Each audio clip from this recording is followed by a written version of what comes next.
Greetings and salutations, this is Swelly Cat and welcome back to Dream Daddy, where we seem to be experiencing a kind of deja vu. We've done this before.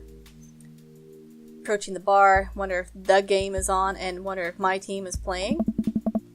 Drop of water, and it's raining. Get this outside. Yeah, this is exactly the same as we've done before. Does she know? Is this because of me? Am I a homewrecker? Oh! Say hi. I decided to go say hello. I'll walk over to her booth. She doesn't look up. The seat taken? She still doesn't look up. I take a seat anyway. She finally notices me. You. Okay, this was maybe not the best idea. Hey. Having fun with your new best friend, Joseph? He's a great... I'm so glad. I'm happy for you two. Mary, I'm not... Hey. I'd never accuse you of anything uncouth, Chris. You're just having an innocent, very platonic time with my husband, a supportive friendship. Come on. You're a good friend, aren't you? Sure. That's funny. Joseph usually likes his friends to at least have a spine. Hey. Not everyone likes to yell at their spouse's friends for no reason. So you're an expert on my marriage now? Oh my god, this is horrible. I'm not trying to be an expert on your marriage. I'm just trying to be there for my friend, okay? Oh, you're there for him. I see how you look at him. I bet you're there for him a lot. She takes a long sip of her drink. This was a mistake. You know, you're really not his type. I'm surprised. Wow. Mary pays her tab and strides right out of the gym and comes without looking back. Wow, that was awkward. What was that even about? Welcome. You've got Dad. Oh, Lord, that was just... Oof. That was extremely awkward. I think it's just Brian and, yeah. That's Ryan. That was super awkward.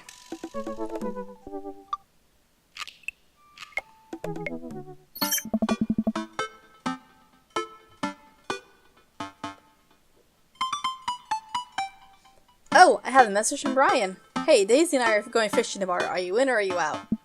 Oh no, I've been dreading this day. I accidentally boasted about my abilities as a fisherman to Brian, and now he's challenging me to another dad-off. I've been doing my fishing research online, but it's nowhere close to being an expert. Still, I have to accept. Let's head back to Brian.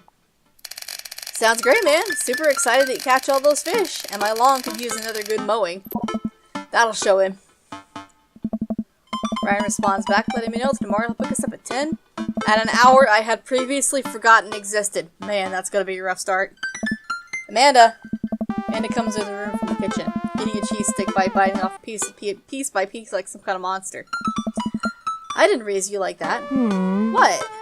It's called string cheese and not chompy cheese for a reason, Amanda. Ugh. Did you just call me here to criticize my controversial string cheese eating technique or what? No, Amanda, we had to go fishing tomorrow. Well, you have to go fishing. I get to play Brian's dog. How do I become a master of fishing overnight? You went fishing in the Girl Scouts, didn't you? Nope. My stint in the Scouts is brief and purely transactional. I thought I could get free cookies, but I didn't know that I had to, like, be outside and tie knots and stuff. But I had to be Brian. Dad, let me tell you a story. Do you remember last summer how I applied for a job at that coffee shop across town? Give me a refresher. During the interview, they asked me if I knew how to work an espresso machine, and I really wanted the job, so I lied and said yes. On that first morning, there was a line out the door, and with half an hour, I severely burned my hand, and they told me to go home and never come back. I still have a scar from that. Of course I remember. What does this have to do with fishing? The burn is a metaphor, Dad. I don't get it. You can lead a horse to water. What do horses have to do with fish and burns? Dad, please. I don't get your obsession with competing against Brian. You wouldn't understand. It's a dad thing. Please try explaining it to me. Okay, Brian's just... He just thinks that he's so much better than me, and he purposefully reminds me of that whenever he can. It's like he has to one-up me. I have to beat him at his own game. Is that what you think is happening here? No, Amanda. Okay, good. I know that's what's happening here. Ugh. Alright, Pops, we should both be getting some sleep. See you in the morning? Night, Panda. I brush my teeth and throw on some pajamas. I climb into bed, set my alarm, and close my eyes. Okay, sleep. This is me. Yep. I am wide awake. I can't help but think about the last time I went fishing, hoping that there's something I can glean from that to give me an edge over Brian. I was about 9 years old. My dad woke me up one morning and told me to get dressed and meet him downstairs. It was still dark out. I had no idea what was going on, but before I knew it, we were both alone on a freezing cold lake. I had to sit there for hours while it got hot and muggy, the air thick with bugs. I picked up mosquito bites while my dad sat in stony silence, fishing pole in one hand and beer in the other. We didn't catch anything. On the long drive back home, my father bought me a pack of cigarettes and didn't say a thing. At 9? That didn't help, and I think I have some repressed sadness about my father. I'll deal with that later. Oh, that's pretty. But way too early. Sitting on a boat in the middle of a body. Oh, this is a dream. Can't see any land, but I know it's a lake. The water is placid and still. I'm holding a fishing pole. I don't understand why, but it feels like my life depends on catching fish right now. I cast my lure into the water and wait.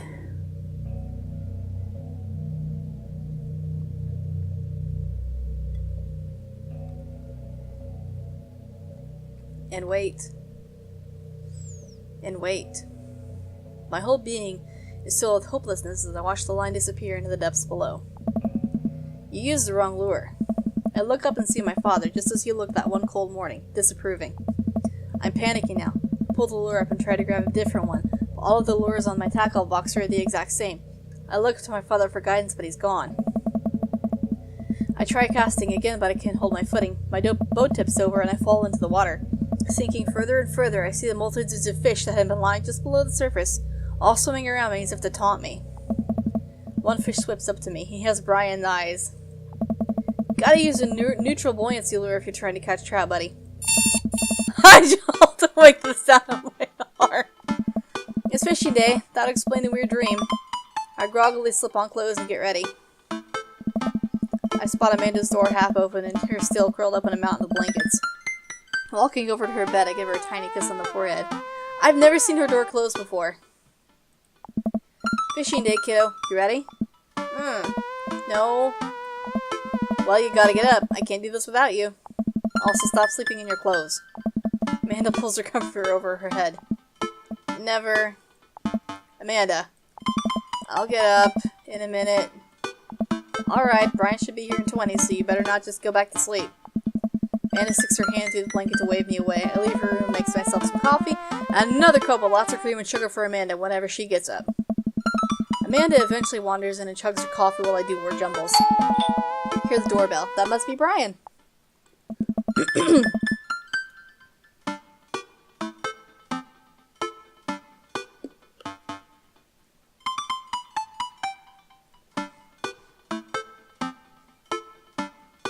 Still rubbing our eyes, we walk outside to see Brian. He's decked out in fishing gear. Daisy's falling asleep next to him. Early bird gets some worm, buddy. You ready to fish? I was born ready. My eyes narrow in on Brian. It's a good day to die. Hop on in, guys. Let's get this fishing party started. I walk over to the driver's side and open it. Woof woof. Brian's dog immediately hops into the driver's seat, wagging his tail furiously. Can I see your license, sir? Maxwell, let Chris sit. Maxwell immediately hops into the back to cuddle with Daisy. Amanda settles in next to Maxwell and Daisy and immediately falls asleep. You ready for an adventure? I'm ready for glory. I struggle to stay awake as we drive to the outskirts of town. Country music plays quietly from the radio as I watch trees pass by. So where exactly are we headed? It's about an hour north of here, a little spot I've been going to since I was a kid. My dad used to take me there all the time. I don't think anybody else knows about it. I brought everything we need so we can catch some trout, have a nice little fire, and enjoy the nature. My fishing pole is in the shop, getting it tuned up. Do you maybe have an extra I could borrow?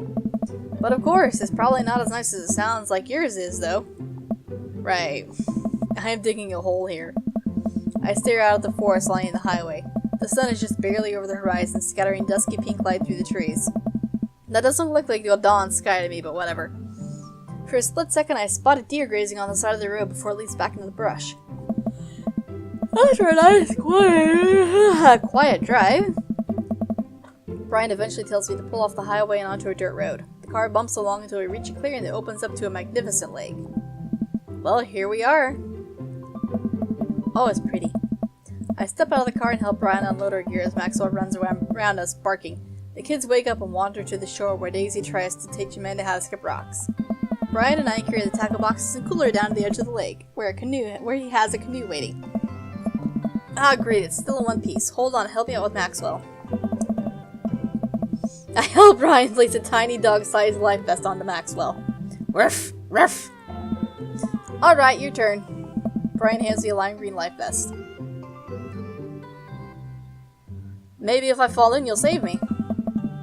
If I fall in, I'm counting on you to rescue me. Suit yourself.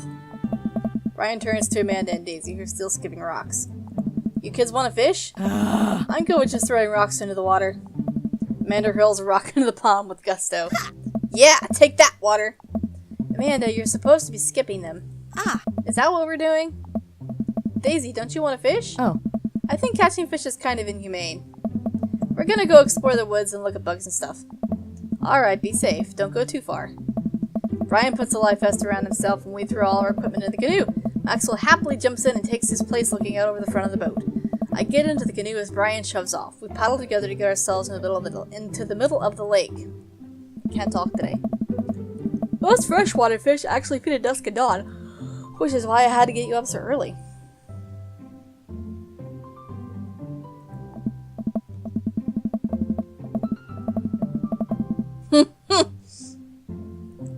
Yeah, I know. That's pretty common fisherman knowledge, after all. Fisherman knowledge that I am knowledgeable about. Still a gambling man? You know it. Let's see who can catch more fish. You can catch more than one? Sounds easy enough to me. What's on the line? Besides all the fish I'm gonna catch, obviously. I was thinking of something a little more high stakes than mowing the lawn. Oh? Custody of our children? More than that. Let's say, if I win, I get your weed whacker. The Whackmaster 2000? That's a limited edition! But, if you win, you get my pole saw, the Reach and Cut 3000. The cordless version? That's the one. Shit, the Reach and Cut 3000 is state of the art. My weed whacker's a prized possession, but those are hard to reach. There are those hard to reach branches at the back of the yard that have been begging for a pruning. You're on. We shake on it. You're gonna lose your weed whacker, buddy. I suddenly remember that I don't know how to fish. My foolish, fatherly pride will one day be my undoing. I watch as Brian has a lure and does some stuff that I can't quite follow with his fishing pole he casts into the lake. Oh boy, now I have to do that. I stare down at the tackle box with the pole in my hand.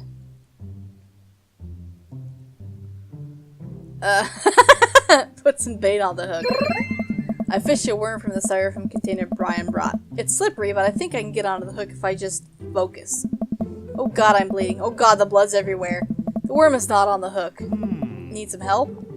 No, I meant to do that. The blood attracts fish. They can smell it 2 miles away, you know. I don't know about that. I think that's sharks. No, it's definitely fish. Now what? Tie a knot or something. I take my pole and try to tie an elaborate looking knot to impress Brian. The classic hunter's bend. I learned that one in my youth.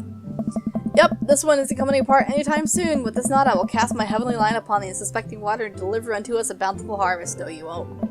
I look over to Brian. He doesn't seem to be paying attention. Let's cast the sucker.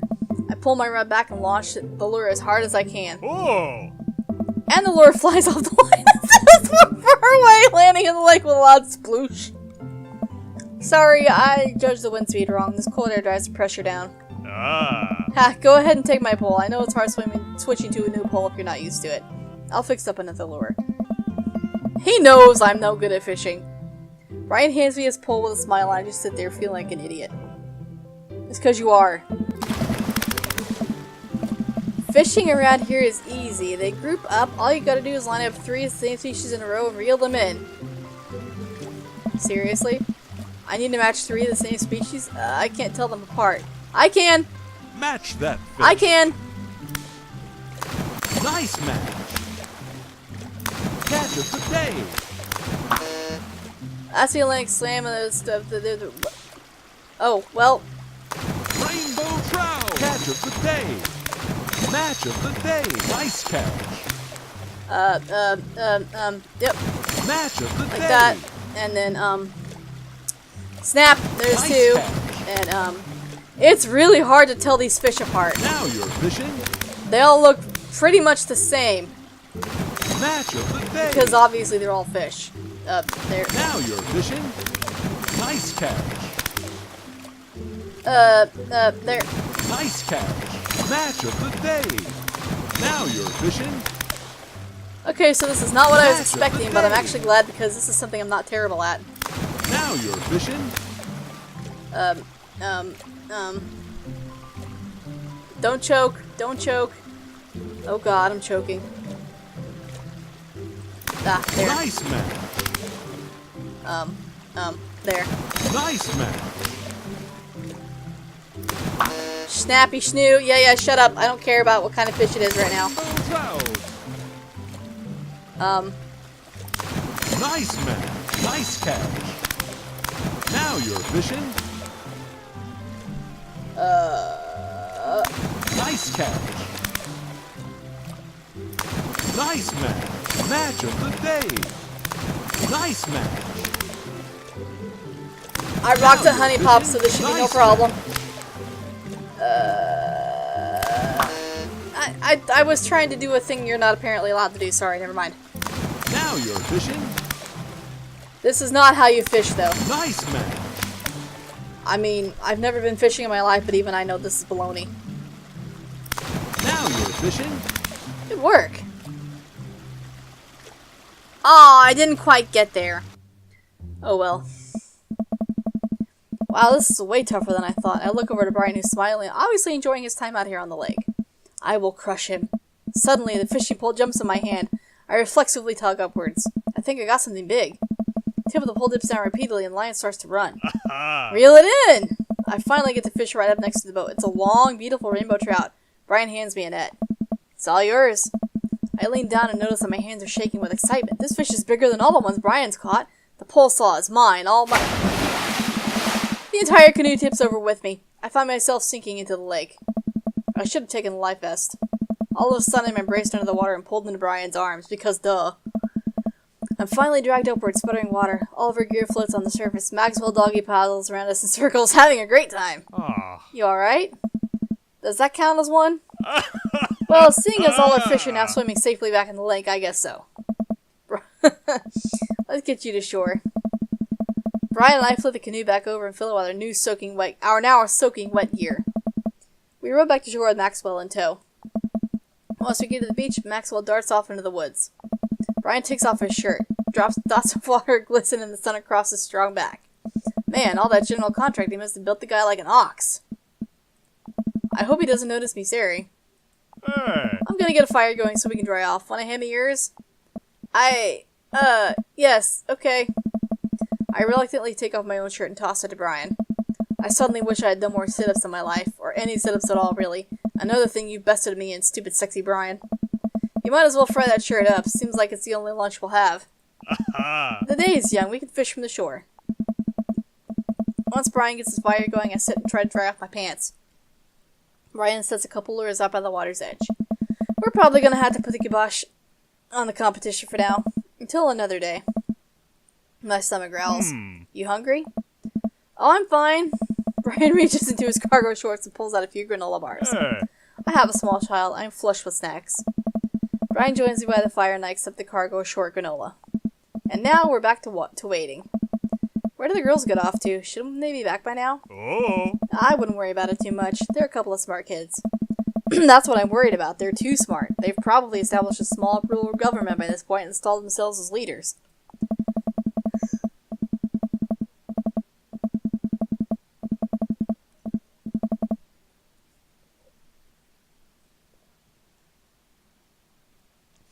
I take a look around at the sun cresting the tree line, casting the entire lake in a warm golden glow.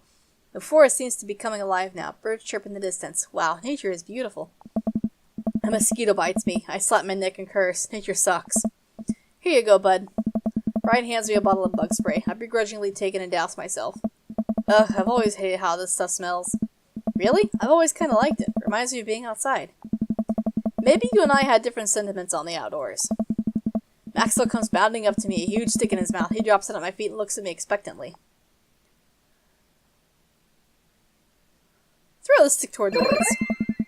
I hurled the stick as hard as I can towards the tree line. Maxwell bolts after it, running as fast as his stubby little legs can carry him. Which, consequently, is not very fast. It is very cute, though. Nice throw, Chris. I turn away so he can't see me blush. Maxwell brings the stick back to me, clearly proud of himself. Good boy, Maxwell. You're a very good and speedy boy. You're the world champ of fetch. It's time for the pets. What's the plan?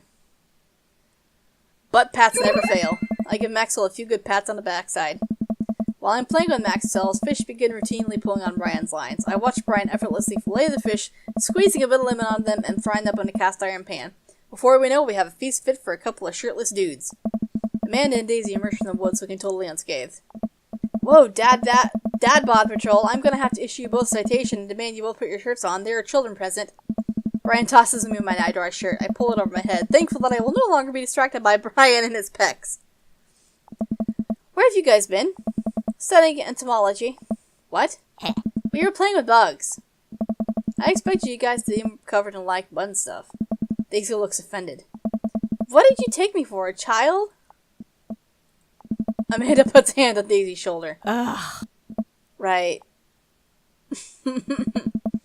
We take a seat around the fire, and Brian serves us all generous piles of fish on paper plates. It's absolutely delicious. Why does he have to be good at everything? Fish taste okay? Daisy and Amanda both nod furiously, mouths full of fish. It's incredible. I've never had fish this good. Yeah, it's great. Oh, Harding family recipe. Why are your pants wet? Well, Amanda, we were out there on the lake and then I accidentally tipped over the boat. Don't worry, all the gear floated to the surface so we didn't lose anything. Right, Chris? Yeah, that's exactly what happened. He's a good guy. I can't believe he just covered for me. Gosh, he even out-humbles me. He's trying to beat me at everything, including my world-famous humility. We finish our fish and end up playing catch with Maxwell for a little while before we decide to head out. After cleaning up the camp, we pack up the station wagon and let Maxwell into the back seat. The poor pup falls asleep in a cuddle puddle with Amanda and Daisy. They've had a long day. Been an ordeal today, bud. Let me drive you guys home.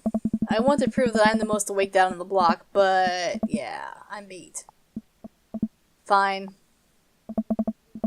As we drive away, I take one last look at the lake disappearing behind us and smile. I rest my head against the window and let the low rumble of the dirt road beneath, oh my god, I'm sleeping, yay. Hey, sleepyhead. I opened my eyes and realized that I had dozed off in the car. I subconsciously wiped a bit of drool off my chin.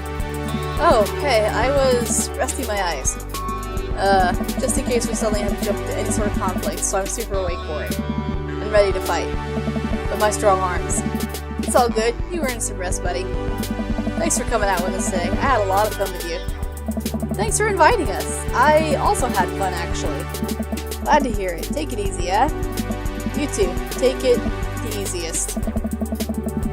Brian chuckles to himself as he unloads the car. Amanda and I get inside and immediately collapse onto the couch. Long day. Yep. I was so close to that pole saw. Pole saw? Yeah, Brian and I were competing to see who could catch the most fish and... Stop! Why do you care so much? Amanda Panda, just look at that guy. He's so obviously got my number and he's rubbing my face in it. Dad, I love you. But you're kinda dumb sometimes. Dumb? Or clearly superior dad. You know what? I don't have any of the energy required to properly unpack your weird fixation with asserting your masculinity. I'm going to bed. Night. Amanda slides off the couch and face down onto the floor. I am a tired slug. Amanda, that floor is disgusting. I don't care. Well, night, honey. Night, Pops.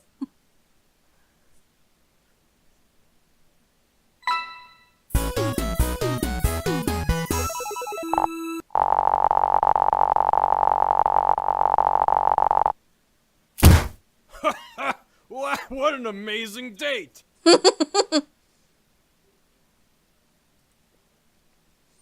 Alright. Welcome. You've got dads. Well, I'm gonna go ahead and leave this episode here. Thanks for watching, hope you enjoyed, and I'll see you later.